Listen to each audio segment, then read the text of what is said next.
লক্ষ্মীপুর সদর উপজেলার লক্ষ্মীপুর মজু চৌধুরীর হাট সড়কের আবুলের গোজা এলাকায় ভয়াবহ সড়ক দুর্ঘটনায় এক মোটরসাইকেল আরোহী নিহত হয়েছেন।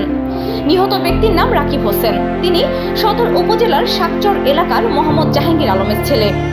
স্থানীয় সূত্রে জানা যায়, রাকিব হোসেন মোটরসাইকেল যোগে লক্ষ্মীপুরের দিকে যাচ্ছিলেন।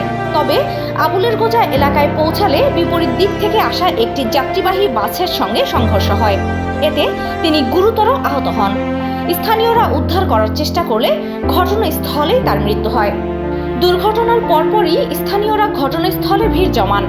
পুলিশ খবর পেয়ে দ্রুত এসে পরিস্থিতি নিয়ন্ত্রণে আনে এবং প্রয়োজনীয় আইনগত ব্যবস্থা গ্রহণের প্রস্তুতি নেয়। এই দুর্ঘটনায় এলাকায় শোকের ছায়া নেমে এসেছে। স্থানীয়রা সড়ক নিরাপত্তা নিশ্চিত করতে কার্যকর ব্যবস্থা নেওয়ার দাবি জানিয়েছেন।